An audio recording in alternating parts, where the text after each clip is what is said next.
কুমড়ো আলুটা এইভাবে কেটে নিয়েছি, আর নিয়েছি বড়ি। আজকে বড়ি দিয়ে কুমড়ো আলুর একটা নিরামিষ রেসিপি তৈরি করব। সব সবজিগুলো ভালো করে ধুয়ে রেখেছি। এবারে চলে আসছি, তেল দেওয়া আছে, তেলটা গরম হয়ে গেছে। এখন এই বড়িগুলো ভালো করে ভেজে নিতে হবে। বেশি করে তেল দেওয়া আছে, বড়িগুলোকে খুব সুন্দর করে ভেজে নিতে হবে।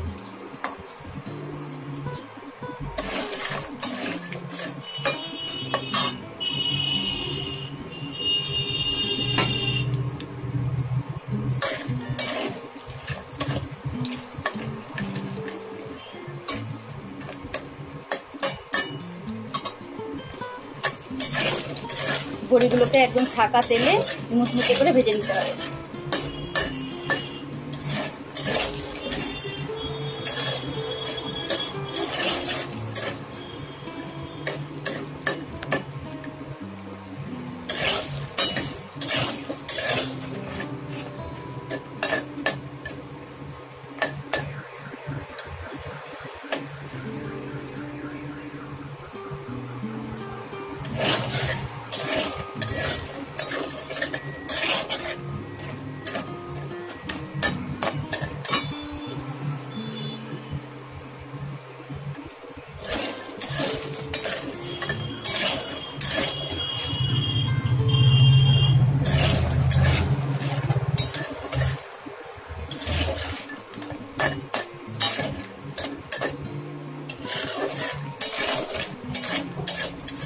বড়িগুলো লাল করে ভেজে নিয়েছি, তুলে নিচ্ছি। বড়িগুলো এইভাবে লাল করে ভেজে তুলে নিয়েছি। তেলের মধ্যে দিয়ে দিলাম সাদা জিরে ফোড়ন, 4টে শুকনো লঙ্কা।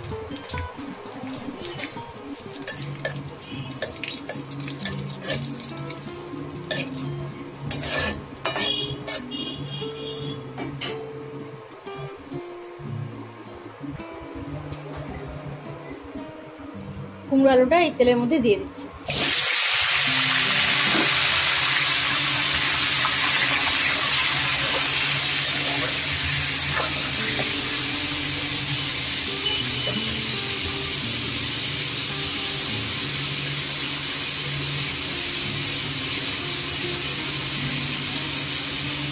এর মধ্যে দিয়ে দিলাম 1/2 চামচ হলুদের গুঁড়ো,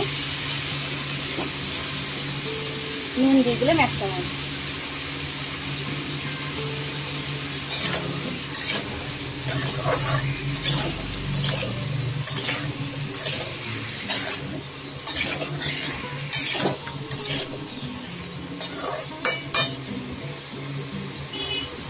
দশ মিনিটের জন্য ঢেকে রান্না করছি।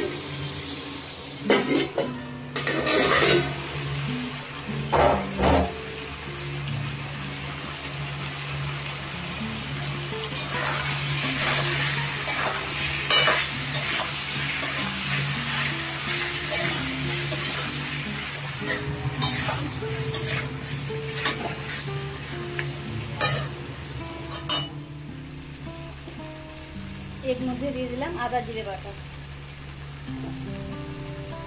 2 চামচ আদা জিরে বাটা দিয়ে দিলাম।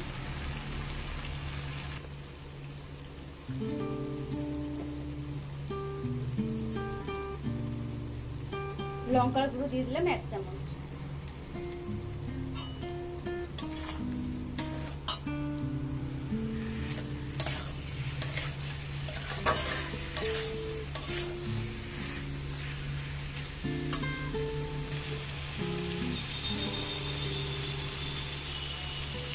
হাফ চামচ চিনি দিয়ে দিলাম।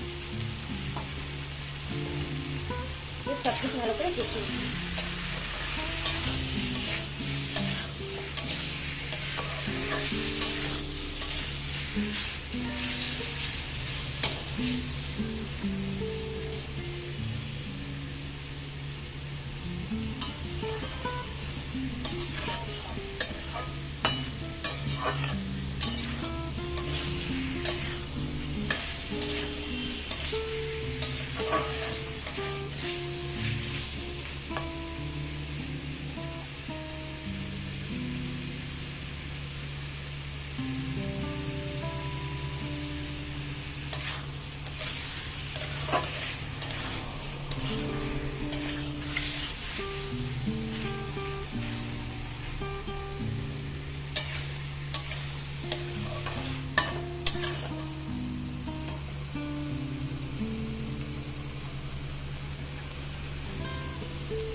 কষানো হয়ে গেছে।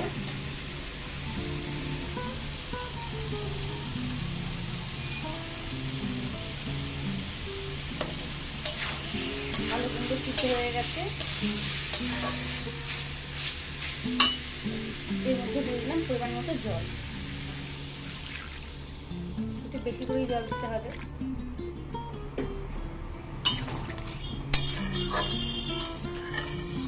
বড়ি অনেকটা জল টেনে নেবে।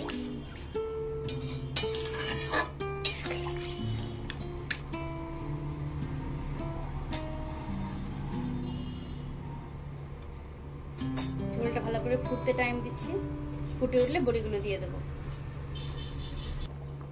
ঝোলটা ফুটে গেছে, এখানে 1 চামচ নুন দিয়ে দিলাম।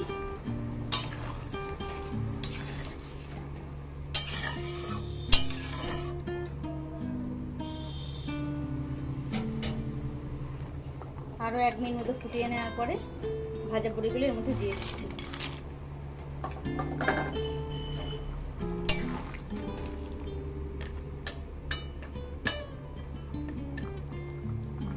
ঢাকা দিয়ে মিডিয়াম ফ্লেমে 10 মিনিট রান্না করে নিচ্ছি। ফিরে আসছি 10 মিনিট পরে। 10 মিনিট পর ঢাকা খুললাম, সবকিছুই ভালো করে সিদ্ধ হয়ে গেছে, বড়িগুলোও ফুলে উঠেছে।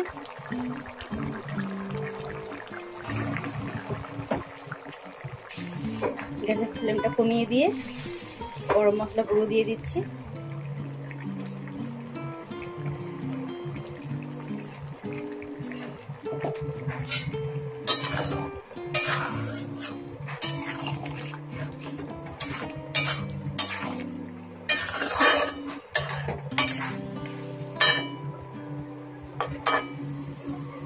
সার্ভ করে দেখাচ্ছি। রান্না হয়ে গেছে। রান্না হয়ে গেল বড়ি কুমড়ো আলু দিয়ে একটা নিরামিষ রেসিপি। রেসিপিটা বানিয়ে খেয়ে দেখবেন, খুব ভালো লাগবে। তাহলে আজকে এই পর্যন্তই, ফিরে আসছি নেক্সট কোনো ভিডিও নিয়ে। সবাই ভালো থাকবেন।